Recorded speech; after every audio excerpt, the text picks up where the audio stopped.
Hello my beautiful ladies and my lovely viewers, welcome to Khushmeet beats. तो आज की जो रेसिपी है ना, बिल्कुल समर वेकेशन के लिए परफेक्ट है। और मेरे पास तो एक और रीजन था, मैंने ना नया नया पैन खरीदा है। पुराना वाला जो मेरा तवा कह लीजिए उसको, वो बिल्कुल उसकी जो कोटिंग थी ना वो निकल गई थी। तो नया नया पैन डिलीवर हुआ तो लगा कि कुछ ना कुछ मीठा बनाना चाहिए। तो नया पैन है और पैनकेक्स ना बने, ऐसा हो सकता है क्या? तो आज की रेसिपी पैनकेक की ही है। तो ये रहा मेरा नया नया पैन, मैंने धो के भी तुरंत निकाला है। चलिए रेसिपी बताती हूँ। तो सबसे पहले हम निकालेंगे अपने सारे औजार, यानी अपने सारे टूल्स। तो उसके बिना तो बेकिंग बिल्कुल पॉसिबल ही नहीं है। या पैनकेक्स वगैरह की जो रेसिपी होती है ना, ये मेजरमेंट से बहुत अच्छी बनती है। तो मैंने एक बॉल में छन्नी ले ली है और मैं डाल रही हूँ इसमें आधा कप मैदा। और अगर आप चाहते हैं तो सिर्फ मैदे का बनाइए। मैं उसमें आज आधा कप गेहूं भी यूज करी हूँ। नॉर्मली मैं मैदे का ही बनाती हूँ, लेकिन क्या हो रहा है ना, समर वेकेशन में बहुत अनहेल्दी चीजें चल रही हैं अभी। तो मैंने यहाँ पे डाला है आधा टेबल स्पून के करीब में, टी स्पून के करीब में बेकिंग सोडा। और छोटा वाला जो स्पून होता है ना, 1/4 वाला, उससे डाल रही हूँ मैं बेकिंग पाउडर। और उसके बाद आधा कप चीनी भी मैं ले रही हूँ, पिसी हुई ये चीनी है। नॉर्मल चीनी को आप मिक्सर में डाल के पीस लीजिएगा, चीनी तैयार हो जाती है। और ये तो मैं पीस के रखती हूँ, आज खत्म हो गई थी। इन सबको ना बहुत अच्छे से छान लेना है। छानने से तो आप सभी को पता ही है क्या हो जाता है, एक अच्छा सा एयर बन जाता है और लम्स आने के जो चांसेस होते हैं बिल्कुल कम हो जाता है। तो ये बहुत अच्छे से छन जाता है इस छन्नी से आराम से। अगर आपके पास नॉर्मल वाली छन्नी हो तो आप उससे भी छान सकते हैं। मैं डाल रही हूँ यहाँ पे हाफ टेबल स्पून के करीब में वनीला एसेंस, और हाफ टेबल स्पून ही डाल रही हूँ मैं इसमें हनी डाल रही हूँ। हनी की क्वांटिटी मुझे लगी ना थोड़ा और होना चाहिए। हनी से ना इसके अंदर एक बहुत अच्छा सा टेक्सचर और ग्लेज आएगा, ऊपर बहुत अच्छा शाइन आएगा। थोड़ा थोड़ा दूध डाल के इसको आराम से एक बैटर बना लेना है।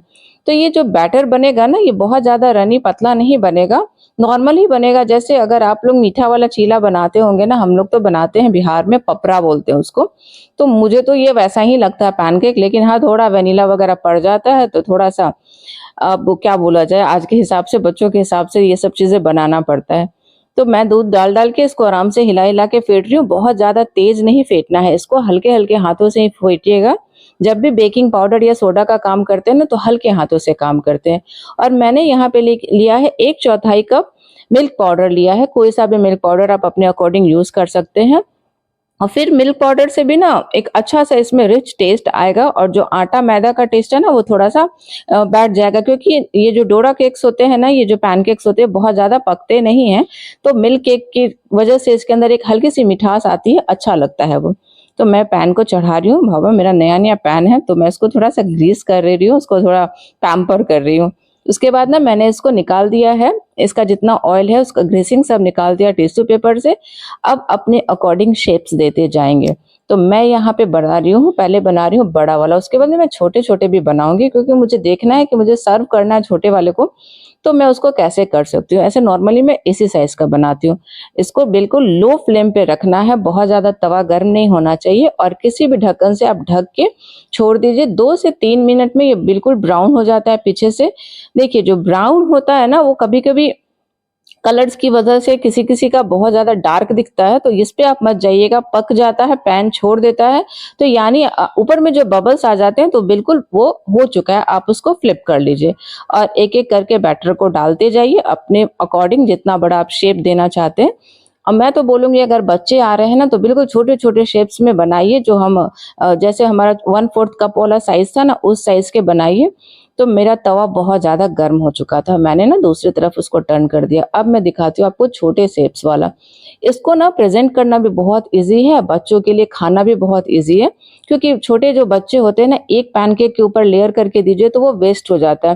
तो मैंने सोचा कि आज मैं छोटा वाला बना के दिखाती हूँ आप लोगों को। क्योंकि अभी समर वेकेशन में तो घर पे बच्चों का तांता लगा रहता है, और वही ये सारी चीजें खाते हैं। क्योंकि मेरे घर में तो कोई उतना है नहीं खाने वाला, तो इतना सारा बनाया तो खिलाऊंगी किसको, बच्चों को। कोई बात नहीं, समर वेकेशन में थोड़ी पैम्परिंग तो चलती है, क्योंकि इतना हैट्रिक शेड्यूल हो चुका है बच्चों का भी कि वो भी ये सारी चीजें एंजॉय नहीं कर पाते नॉर्मल टाइम पे। तो थोड़ी सी चीटिंग तो समर वेकेशन में चलती है। तो करती हूँ इसका एक अच्छा सा प्रेजेंटेशन, और आप लोग प्लीज बताइए आप लोगों को ये रेसिपी कैसे लगी। तो मैंने यहाँ पे यूज करी है चॉकलेट सिरप का। आप अपने अकॉर्डिंग कुछ भी, आप अपने जैसे शुगर सिरप बना सकते हैं, एप्पल की कोई जेली बना सकते हैं। वो एप्पल की जेली भी बहुत इसके साथ अच्छी लगती है।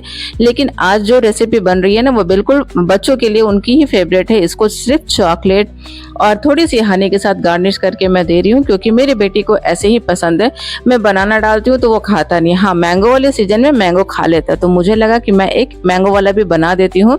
मैं वो शूट नहीं कर पाई, तो ये मैंगो वाला भी मैंने एक बनाया है। इसके ऊपर भी हल्का सा चॉकलेट सिरप और थोड़ा सा हनी के साथ गार्निश किया है। तो रेसिपी कैसी लगी प्लीज कमेंट करके मुझे जरूर बताइएगा। तब तक के लिए बाय।